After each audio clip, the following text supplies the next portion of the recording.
Welcome back, everybody. I'm Jake, the Scary Story Guy, and today we're talking about an Argentine horror film called When Evil Lurks. And this movie's been setting the horror world on fire this month. It actually got a limited theatrical release here in the States before it was released on Shudder last week. I wanted to see it in theaters. I was told to see it in theaters, but I just couldn't get around to it. So I did end up watching it on Shudder over the weekend. And, man, that was quite a film. I went in pretty confident that I was going to like it. It's currently sitting at an insane 99% on Rotten Tomatoes. Now, having seen it, I think I can safely say both I completely understand why it's getting all the buzz and attention that it is, while also saying I didn't think it was quite as good as all that. And that's not to say it's bad, right? It definitely is not. I personally liked it more than I disliked it. It's definitely a movie that's going to evoke some really strong emotions. I just think it's also a film with some really glaring weaknesses, and we got to talk about them. Okay, so When Evil Lurks was directed by Demien Rugna, who also directed a film a couple of years ago called Terrifier that I'm told is worth my time. But this movie is about two Argentinian brothers living in this remote village, and they discover that one of their neighbors is possessed, I guess is the right word for it. It's more like he's pregnant with a demon. And you know, sometimes when someone gets taken over by a demon in movies, their eyes go weird or their face gets all veiny or something. But the first possessed person you see in this movie is honestly one of the most grotesque things I have ever seen. It's so fucking gross. In a good way, though. I mean, you can tell this is a low-budget movie, so it's just really impressive that they were able to splurge enough to get him to look like that.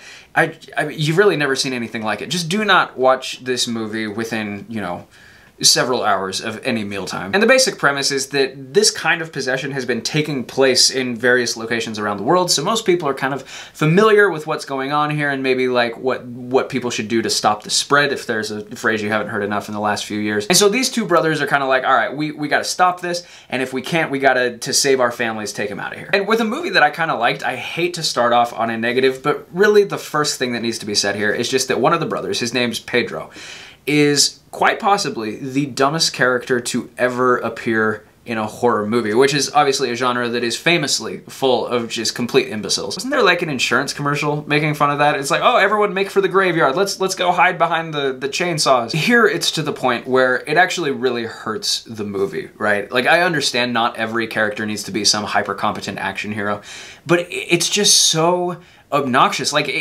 every choice he's given, he's like, okay, you could choose A, you could choose B, you could choose C, and he's like, actually, I'm gonna choose Q, and it's the stupidest possible thing that anyone could do in this circumstance. He's okay, we don't use that word anymore, but let's say if we're gonna be optimistic about Pedro's IQ, we're gonna put it 2 full standard deviations below the mean. And the thing that really makes that a problem is that it starts to feel like literally every time the plot moves forward, it does so because of just an incomprehensibly stupid decision that Pedro makes. And sometimes horror movies fall back on that, and it's like, it's fine. It is what it is. But it's just, when it happens upwards of a dozen times, it's tough to watch, at least. That being said, it is probably pretty hard to think critically when shit like this is going down, which, by the way, is a very cool idea for a horror movie, the idea that, like, possession is this virus that might spread through your town. And it leads to some moments with, I guess, we'll call it pretty shocking imagery. There are at least 3 or 4 scenes in this movie that are just so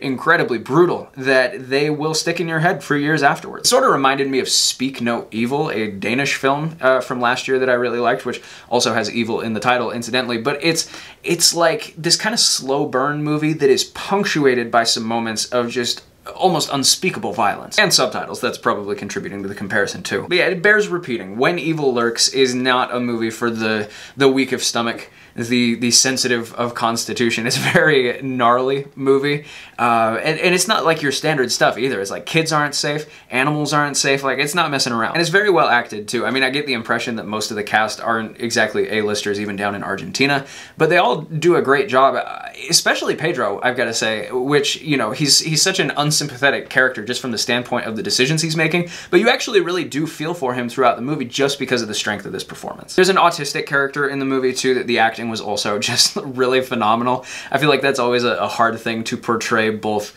accurately but also really, you know, sensitively and sympathetically. So yeah, there's lots to recommend about this movie, for sure. I felt like the script needed some work. Because it's not just that the characters behave stupidly. It's like, I could use a lot more explanation about what is going on, because they kind of make it seem like it's this worldwide phenomenon. And we all remember, like, in the middle of COVID, every single person on the planet kind of knew the basics of, you know, what this disease is, what measures are kind of widely understood to be effective against it, whether that be, you know, masks or vaccines or social distancing. God, I just turned my comment section into a total hellscape. Yeah, I just felt like people were talking about this thing in the movie in a way that didn't really map onto reality, to what our experience of a worldwide pandemic just was. Because half the time they're acknowledging, like, oh yeah, this is a huge problem, everyone needs to know these 7 rules to stay safe. And the other half the time people are just like, oh, you know, no way, that's not real, that doesn't exist, there's no way that could come to our town. And I don't know, it just felt like there was no consistency with what people understood about the situation. And I get that, you know, you could make the point that that kind of maps onto